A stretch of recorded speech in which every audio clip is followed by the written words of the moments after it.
கர்த்தர் நாமத்துக்கு மகிமை உண்டாவதாக. இன்றைக்கி வாசிக்க போகிற வேத பகுதி சங்கீதம் 91. இந்த வேத பகுதியில் ஏசுப்பா நம்ம கூடயே இருக்கிறாங்க, நம்மக்கிட்ட பேசுகிறாங்க.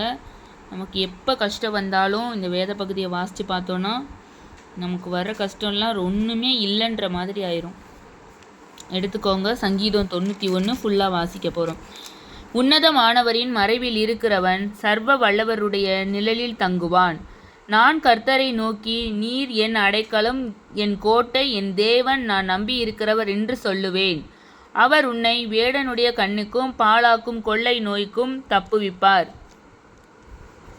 அவர் தமது சிறகுகளினாலே உன்னை மூடுவார். அவர் செட்டைகளின் கீழே அடைக்கலம் புகுவாய்.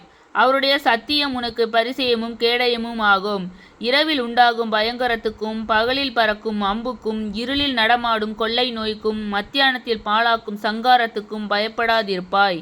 உன் பக்கத்தில் 1000 பேரும் உன் வலதுபுறத்தில் 16,000 பேரும் விழுந்தாலும் அது உன்னை அணுகாது. உன் கண்களால் மாத்திரம் நீ அதை பார்த்து துன்மார்க்கருக்கு வரும் பலனை காண்பாய். எனக்கு அடைக்கலமாய் இருக்கிற உன்னதமான கர்த்தரை உனக்கு தாபாரமாக கொண்டாய். ஆகையால் பொல்லாப்பு உனக்கு நேரிடாது, வாதை உன் கூடாரத்தை அணுகாது. உன் வழிகளிலெல்லாம் உன்னை காக்கும்படி உனக்காக தம்முடைய தூதர்களுக்கு கட்டளையிடுவார்.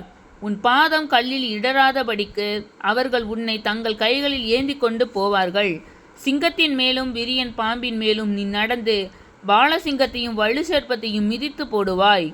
அவன் என்னிடத்தில் வாஞ்சியாய் இருக்கிறபடியினால் அவனை விடுவிப்பேன். என் நாமத்தை அவன் அறிந்திருக்கிறபடியினால் அவனை உயர்ந்த அடைக்கலத்திலே வைப்பேன். அவன் என்னை நோக்கி கூப்பிடுவான், நான் அவனுக்கு மறு உத்தரவு அருளி செய்வேன். ஆபத்தில் நானே அவனோடு இருந்து அவனை தப்புவித்து அவனை கனப்படுத்துவேன். நீடித்த நாட்களாய் அவனை திருப்தியாக்கி என் இரட்சிப்பை அவனுக்கு காண்பிப்பேன். ஆமேன். சங்கீதம் 91 வேத பகுதி ஃபுல்லாக வாசித்து முடிச்சாச்சு. ஆமேன்.